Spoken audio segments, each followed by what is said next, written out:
நம்ம தோட்டத்தில் மல்லிகைப்பூ, அடுக்கு மல்லி எப்படி பூத்துருக்கு பாருங்கள்.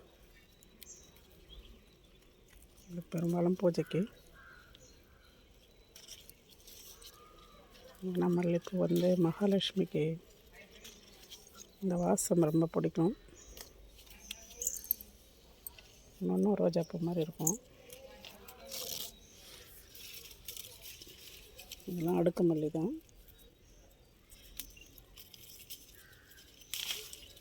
இதில் ஒரு மல்லிகைப்பூ இருக்குது. இது ஒரு பெரிய ரோஸ் மாதிரி பூக்கும். அதுக்காக தான் இன்றைக்கி நான் வீடியோவை போடுறேன். பாருங்கள், இந்த அரும்பு மட்டுமே வர்றதுக்கு இன்னும் கொஞ்சம் ஒரு 20 நாள் பிடிக்கும். ஏன்னா இது இவ்வளோ பெரிய ரோஸ் மாதிரி பூக்கும். நான் அன்றைக்கும் போடுறேன். போன முறை வந்தது யாரோ வெளியில் இருந்ததுனால 2 அரும்பு கிடைக்கல எனக்கு, இல்லைனா அப்போவே போட்டிருப்பேன். இந்த மல்லி செடியில் இது ஒன்றும் நாங்கள் வச்சுருக்கோம். இது பாருங்கள்,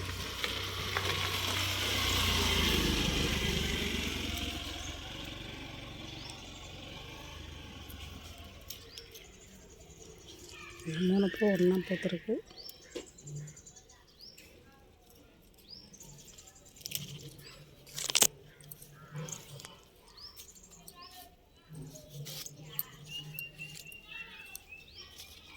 இன்னொரு 3 பூ பூத்துருக்கு.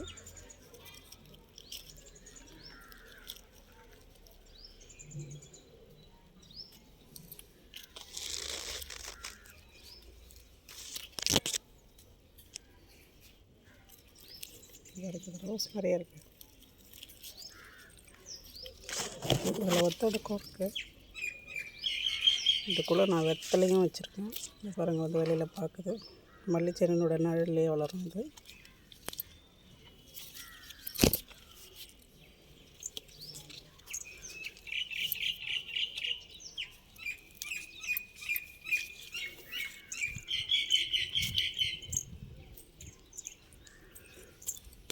அடுத்தது ஒரு ரோஸ் பூத்துருக்கு.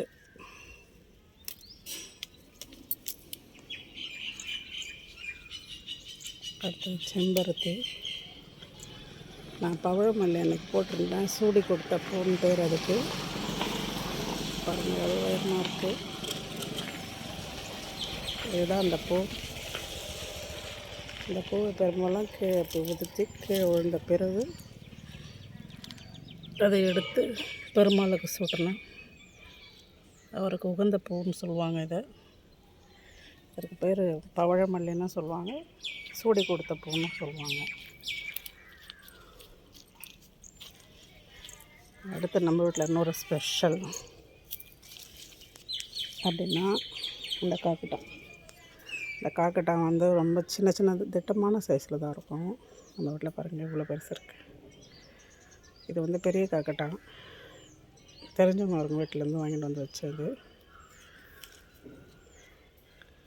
இதோட கனகாம்பரமும் சேர்த்து கட்டினோம்னா 2 நாளைக்கு கூட வச்சுக்கலாம். ரொம்ப அழகாக இருக்கும் அது. பாருங்கள், இந்த கொத்தில் எவ்வளோ இருக்குன்னு.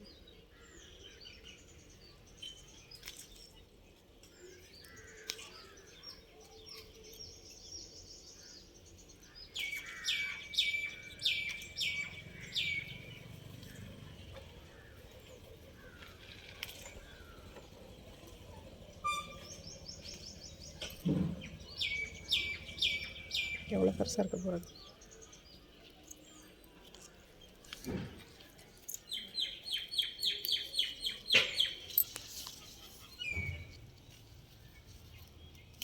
பெரும்பாலும் கொத்து கொத்தாக தான் பூக்கும்.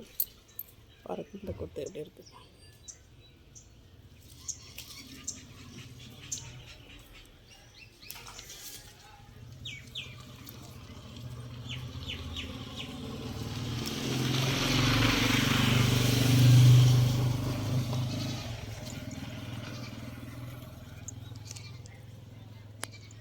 அடுத்து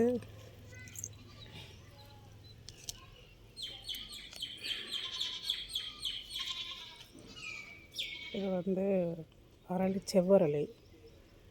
இது மகாலட்சுமிக்கு போடுவேன்.